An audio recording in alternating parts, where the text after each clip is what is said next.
جی میرا نام حیدر عباس ہے اور میرا تعلق ساہیوال کے گاؤں 9/11 بمبی سے ہے۔ جناب وزیر اعظم صاحب، میں آپ سے یہ درخواست کرنا چاہ رہا تھا کہ کورونا کی ویکسین ماشاءاللہ آپ کی حکومت اب پاکستان میں لا رہی ہے۔ جناب بہت زبردست اقدام ہے۔ میری درخواست ہے کہ جناب یہ چھوٹے شہروں میں جیسا کہ ساہیوال ہے اور دیگر ہیں کیسے پہنچے گی اور عام آدمی کو کیسے ملے گی؟ کہیں ایسا تو نہیں کہ بڑے بڑے لوگ خود ہی لگوا لیں اور عام لوگ رہ جائیں؟ تو جناب آپ ذرا اس پر نظر رکھیے گا، آپ سے بہت امیدیں ہیں ہماری۔ دیکھیں، ویکسین آج ہی پہنچی ہے پاکستان، اور میں آپ کو پالیسی گورنمنٹ کی بتا دوں کہ سب سے پہلے ہماری کوشش ہے کہ جس کو کہتے ہیں front line health workers, doctors اور نرسز جو ہسپتالوں میں کام کرتی ہیں اور جن کو کرونا کے مریضوں سے ہر روز جن کے قریب ہوتے ہیں، تو سب سے پہلے ہماری کوشش ہے کہ ویکسین ان کو لگائی جائے، اور اس کے بعد پھر یہ ایک کرائٹیرین کے مطابق جو 60 سال کی عمر سے زیادہ لوگ ہیں یا جن کو کوئی ایسی بیماریاں ہیں کہ اگر کرونا ہو جائے تو اس سے کمپلیکیشنز پیدا ہو سکتی ہیں، پھر ان کی باری آئے گی۔ تو یہ آپ فکر نہ کریں، اس میں کوئی امیر غریب میں نہیں دیکھا جائے گا، اس میں صرف کرائٹیرین دیکھا جائے گا کہ کس کو پہلے لگنی چاہیے، اور انشاءاللہ کوشش کریں گے کہ زیادہ تر ہم لوگوں کو اس سال کے جیسے سال گزرتا رہے گا تو انشاءاللہ ان کو کور کر سکیں گے۔ السلام علیکم وزیر اعظم صاحب، السلام علیکم فیصل صاحب۔ تو میں سوال کرنے سے پہلے اس بات کو سراہنا چاہوں گا کہ یہ جو سوال کی نشست آپ لوگوں نے شروع کی، یہ بہت خوش آئند ہے۔ کسی بھی معاشرے میں سوال بہت اہم ہے، تو یہ بس اتنی سی بات کے بعد میں سوال کی طرف آتا ہوں، اور میرا سوال خان صاحب کا جو ایک نظریہ ہے ریاست مدینہ کا جو کانسیپٹ خان صاحب پیش کرتے ہیں، اور یہ الیکشن سے پہلے بھی تھا اور میں بھی ان لوگوں میں سے تھا جس نے ووٹ کیا اس آواز اس بات کے لیے۔ تو خان صاحب سے سوال یہ ہے کہ یہ جو ایک رومانس آج ہماری قوم کا اس کانسیپٹ کے ساتھ آپ نے بنایا ہے، تو کیا آپ سمجھتے ہیں کہ یہ رومانس اسی طرح برقرار رہے گا؟ کہیں ایسا تو نہیں ہوگا کہ یہ ایک مغالطہ ہو جائے، فیلسی ہو جائے، انٹلیکچوئل فیلسی کا شکار ہو جائیں ہم، اور جو کانسیپٹ ریاست مدینہ کا ہمارے ذہن میں ہے وہ کہیں ڈسٹارٹ تو نہیں ہو جائے گا؟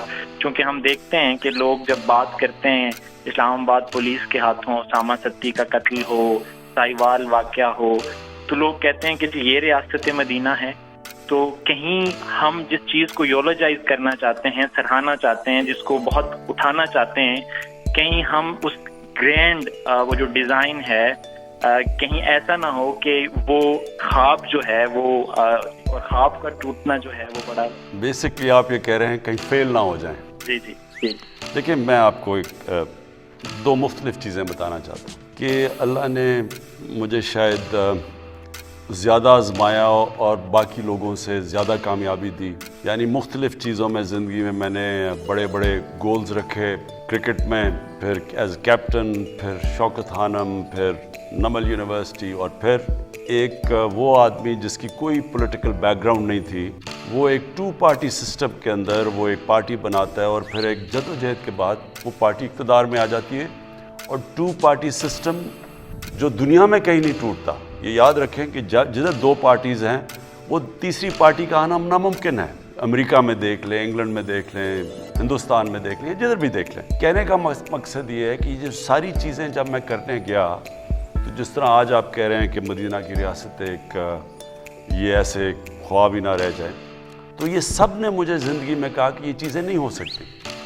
جو بھی میں نے کام کیا ہے، دنیا کہتی تھی یہ چیزیں نہیں ہو سکتی، اور وہ کیوں کہتی ہے دنیا؟ یہ یاد رکھیں، اور میں نوجوانوں کے لیے بھی بات کر رہا ہوں کہ کبھی آپ لوگوں کی باتوں سے یہ نہ ہو کہ اپنی خواب کے پیچھے نہ جائیں۔ دنیا ہمیشہ وہ چیزیں کہے گی جو ساری دنیا کرتی ہے، لیکن جب آپ کوئی ہٹ کے چیز کریں گے تو دنیا آپ کو ڈسکریج کرے گی کہ یہ نہیں ہو سکتا۔ تو پہلے تو میں یہ آپ کو بتا دوں کہ اللہ نے انسان کے اندر وہ طاقت دی ہے، جب انسان کو اشرف المخلوقات بنایا ہے تو اللہ نے انسان میں وہ چیز دی ہے جو اس نے فرشتوں کو کہا کہ میں نے تمہیں بھی نہیں دی۔ تو ہم اس کی عظیم مخلوق ہیں، ہمارے میں بہت صلاحیتیں ہیں۔ ہم کیونکہ کہیں نہ کہیں راستے میں اپنی خواب کے پیچھے نہیں جاتے، ہم اپنے دل کی خواہشوں کے پیچھے نہیں جاتے، ہم ڈر جاتے ہیں، ہم معاشرے ہمیں کہتا ہے کہ یہ نہیں ہو سکتا، تو ہم راستے میں وہ کام نہیں کرتے جو ہمارا دل کہتا ہے، ہم پھر وہ کام کرتے ہیں جو کہ ساری دنیا چاہتی ہے ہم کریں۔ آج تک دنیا میں کسی نے بھی کوئی بڑا کام کیا ہے، ہر اس انسان کو دنیا نے کہا یہ نہیں ہو سکتا۔ جب پہلا آدمی ماؤنٹ ایوریسٹ پہ چڑھا تھا، دنیا کے سب سے اونچے پہاڑ پہ، تو اس سے پہلے تو یا مر گیا تھا کوئی یا فیل ہو گیا تھا، تو لوگوں نے اسے کہا کہ تم نہ کرو، یا دیوانہ ہے جو کہ کوشش کر رہا ہے۔ یہ یاد رکھیں کہ انسان کا جو دل کہتا ہے اس کے پیچھے جانا چاہیے، اور پھر جب جائے گا تو پل جلا کے جائے کہ اب اس کی واپسی کوئی نہیں۔ یعنی اگر میں نے یہ فیصلہ کیا کہ انشاءاللہ یہ ہمارا مدینہ کے ریاست کے اصولوں پہ ایک عظیم قوم بنے گی، تو اس کے بعد کوئی دوسرا راستہ نہیں ہے۔ اب آ جائیں جی مدینہ کی ریاست، یہ سمجھ رہے ہیں، اور انشاءاللہ اب ہم پاکستان کے اندر 7، 8 اور 9 کلاسز میں ہر سکول کے اندر سبجیکٹ رکھ رہے ہیں سیرت نبی، کہ وہ کیا تھی مدینہ کی ریاست، کیونکہ لوگوں کو پتہ ہی نہیں ہے اس چیز کا۔ وہ کوئی ایک چیز ملک میں خراب ہوتی ہے وہ کہتے ہیں جی مدینہ کی ریاست کدھر کی۔ مدینہ کی ریاست ایک بڑی خواب تھی، ایک ماڈرن ریاست تھی، دنیا میں پہلی دفعہ اس طرح کے کانسیپٹس آئے، ایک جمہوری کلچر آیا، قانون کی بالادستی آئی، کوئی قانون سے اوپر نہیں تھا۔ نبی صلی اللہ علیہ وسلم نے کہا کہ میری بیٹی بھی قانون توڑے گی تو اس کو بھی سزا ملے گی، کوئی قانون سے اوپر نہیں تھا۔ پھر ایک انسانیت کا نظام تھا جس کو فلاحی ریاست کہتے ہیں، ریاست نے اپنے کمزور طبقے کی ذمہ داری لی تھی، یہ بڑے کانسیپٹ تھے۔ پھر میرٹ تھی، پھر انسانی حقوق تھے، انسان کا جو بھی رنگ ہو، جو بھی دین ہو، سب قانون کے سامنے ایک برابر تھے۔ بڑی یعنی یہ جو سوچ تھی، جو نبی صلی اللہ علیہ وسلم کا آخری خطبہ تھا، وہ ہیومن رائٹس کا جو آج UN کا چارٹر دیکھ لیں تو وہ تب انہوں نے تقریباً 1500 سال پہلے وہ چارٹر دیا تھا انسانیت کا۔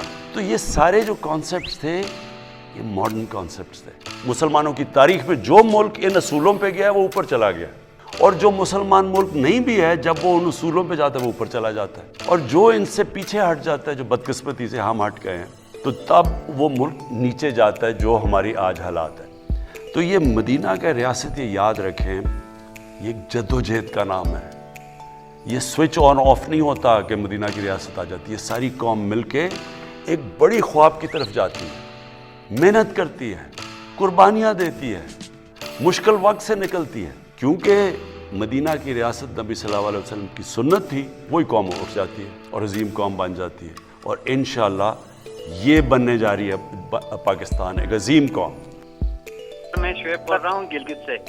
مجھے بڑی خوشی ہے سر کہ میں ایک ایسے وزیر اعظم سے بات کر رہا ہوں ملک کے تاریخ کے، جو کہ براہ راست عوام سے بات کرنا چاہتے ہیں، ان کے مسائل سننا چاہتے ہیں۔ سر میرے بنیادی طور پہ 2 سوال ہیں۔ پہلا سوال میرا یہ ہے کہ سر گلگت بلتستان جو ہے وہ سی پیک کا گیٹ وے ہے۔ پہلے پیپل پارٹی کی گورنمنٹ آئی 2009 میں، 2015 میں مسلم لیگ نون کی گورنمنٹ آئی، انہوں نے ایک پروجیکٹ بھی گلگت بلتستان کے لیے نہیں رکھا سی پیک میں۔ سر اتنا بڑا گیٹ وے ہے، پورے پاکستان میں بڑے بڑے مہنگا پروجیکٹ ہے، گلگت بلتستان کے لیے یہ بہت بڑی زیادتی ہے، گلگت بلتستان کے لوگوں کے لیے۔ سر میرا دوسرا کوشچن یہ ہے کہ 21ویں صدی میں بھی ہم اس وقت گلگت بلتستان کے لوگ جو ہیں وہ 18 گھنٹے کی لوڈ شیڈنگ کا سامنا کر رہے ہیں۔ اس وقت پوری جو ہماری جو ہے نا اکانومی ہے، ہماری جو تعلیم ہے، ہمارے عام پبلک ہے، وہ سفر کر رہی ہے پورے گلگت بلتستان کے تمام 10 اضلاع میں۔ سر شدید ترین لوڈ شیڈنگ ہے سردی میں، نہ ہیٹنگ کے لیے کوئی مسئلہ ہے وہ ہم کر سکتے ہیں، نہ اور میرے تمام مسئلے جو ہے نا وہ بجلی کے ساتھ ہی۔ اگر ہماری بجلی کا ایشو جو حل ہو جاتا ہے تو ہم